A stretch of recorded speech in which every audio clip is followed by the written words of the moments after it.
Jesus looked at the crowds and he had compassion for them. That's at least part of the good news here. The people were harassed and helpless. I used to read this passage and think of it as they were like sheep without a shepherd, it says. And I used to think that it was just, they were kind of aimless, not really sure where to go next, not sure where to find salvation, not sure where to find hope. And I think that's part of it, but it also means that these sheep without a shepherd were vulnerable to the wolves. They were pushed down, they were neglected, they were suffering, they were torn apart. And Jesus saw these sheep without a shepherd, harassed by the wolves, and Jesus had compassion. This compassion isn't just a bubbling of a feeling for just a moment. It isn't just a passing thought. This is not a Sarah McLachlan SPCA commercial that makes us feel guilty for a quick second, and then we forget about it at the next commercial for a mattress sale. Jesus felt this compassion deep in his gut, in the core of his being. This is the kind of deep compassion which brings tears that sting your eyes. This is the kind of deep compassion that makes you physically ill. It makes you nauseous. Jesus had seen the suffering crowds. He saw people who were sick, alone, and hurting. He saw what little compassion the neighbors of these suffering persons had, and it made him sick. He saw a paralyzed man brought to Jesus by his friends. His friends acting with faithfulness and kindness and dedication to their friend. And when Jesus healed him, some of the leaders who were gathered and witnessed this miracle refused to rejoice at the miracle.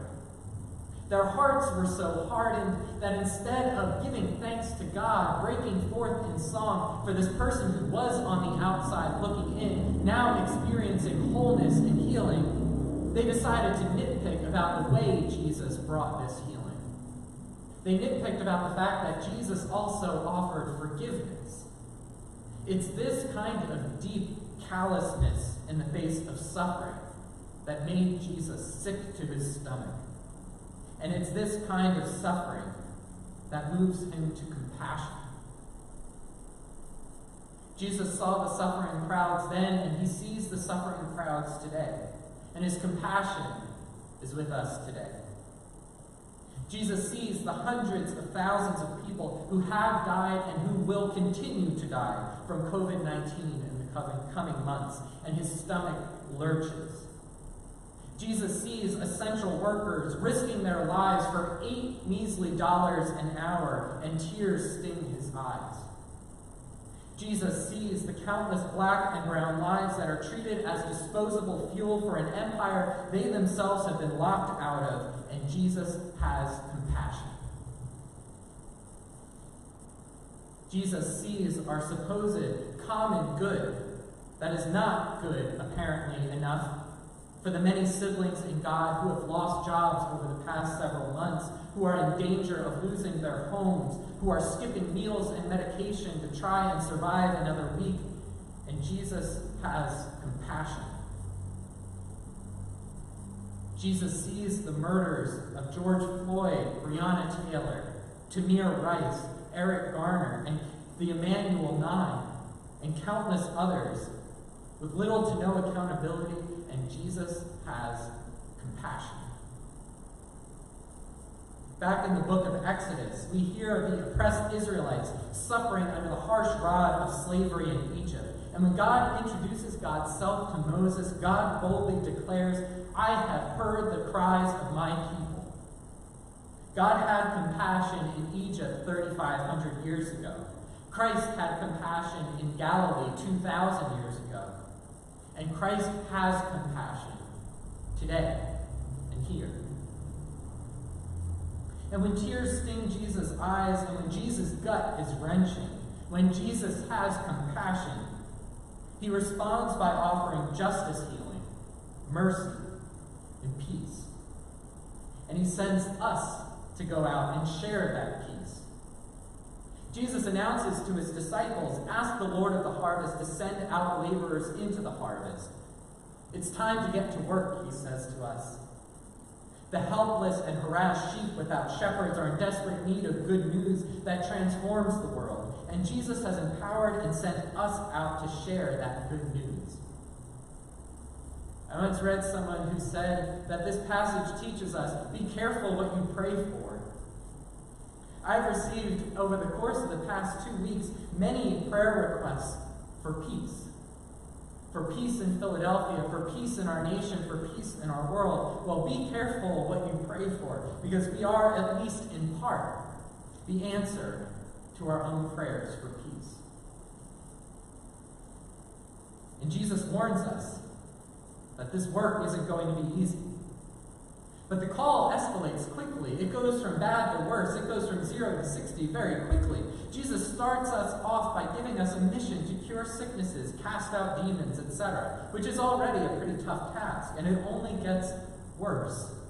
Then he says we might not be welcomed everywhere we go, so we need to be ready to shake the dust off our feet and move on if the message is not received well. And then he says we'll be flogged and beaten for our work. And then he says we'll be arrested and have to stand trial to defend our work. And by the end of it all, Jesus says that we'll be fleeing for our lives, running from town to town to find a place that doesn't want us beaten, imprisoned, or killed. After this grim analysis, this grim foretelling of events to come, could you imagine the disciples maybe, just maybe, having second thoughts about this mission? Maybe Thaddeus or Simon or someone there raises their hand and says, "Yeah, Jesus, I don't think I signed up for all of this. You have a more behind-the-scenes kind of job available. I'm more of an ideas guy." When you became a Christian, is this what you signed up for? At your baptism, did you realize that you had just signed up for this day to be a source of God's hope, kindness, and justice in the midst of a global pandemic and the boiling racial injustice that have been brewing in our country for over 400 years? Did you imagine this moment? Probably not. Feast of Justice staff and volunteers, for example, were sent out by Christ to go from serving food to about 300 families per week to serving almost 1,600 families per week. I don't know that they could have imagined that happening. Christian activists were sent out by Christ to go from writing letters to officials and making phone calls to putting their bodies in harm's way to draw attention to the deep roots of racism in our society. You were sent by Christ to listen, to pray, and to weep with a compassion with someone who has lost a loved one to COVID-19. You were sent by Christ to do the tough work of confession and repentance for yourself, for your church, for your nation, in the fight against racism. You were sent by Christ to heal wounds, cure plagues of sin, and to announce that the kingdom of heaven itself has come near. It might be at about this point, when you're thinking about raising your hand and asking Jesus for a desk job, how can we boldly proclaim that the kingdom of heaven is at hand when it feels like hell is at our doorstep? We endure by hope. We endure to the end and thus are saved by holding on to the very message that we proclaim. I think of a pastor friend of mine who was overcome by feelings of guilt and just couldn't bring himself to forgive himself for a mistake he had made. Finally, after listening to this friend go on and on about what a terrible person he was and how he doesn't deserve a second chance, another friend of mine said to him, "You get up in the pulpit every week to talk about God's free gift of grace. Do you not think that applies to you too?" We do that too. We treat grace as a gift for others, but not as something we can accept for ourselves. But that gift of God's grace and mercy, the kingdom of heaven itself, is a gift for us who proclaim it too. The kingdom of heaven has come near, and it has come near to you too. God's promised kingdom and heaven itself is with us. What we carry is not merely a philosophy or a political platform or just a really good idea. We carry the promise of God's heavenly kingdom, nothing less. God's kingdom is the reality where justice and true peace is given for all of God's people, even as has been denied for centuries.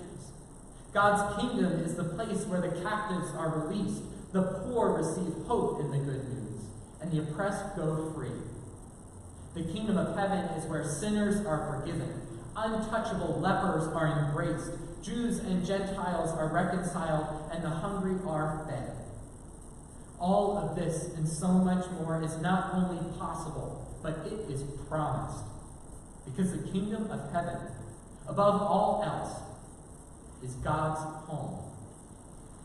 When we proclaim the kingdom of heaven has come near, what we're really proclaiming is the God of mercy, justice, and peace, the God of heaven and earth, has made a home here among us now. And that changes everything, our lives and our world. This is the radical proclamation we proclaim. In the place of fear and guilt at how to respond to centuries of continued racial injustice, God has made a home here, in this place. In the place of despair in the face of economic, educational, safety, and health disparities between people of different skin color, God has made a home here, in this place. In the place of exhaustion of our minds, bodies, and spirits, God has made a home here, in this place.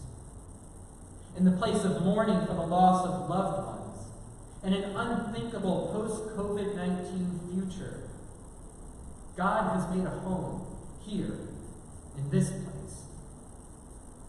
In the place where hope seems to be lost, God has made a home here, in this place.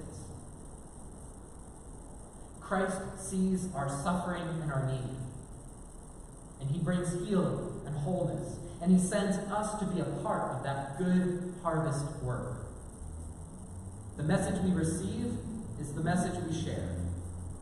God has made a home here, in this place. So against all odds, do not fear. Hold up your head. Salvation is ours to receive, and salvation is ours to proclaim. The kingdom of heaven has come near. Amen. Alleluia.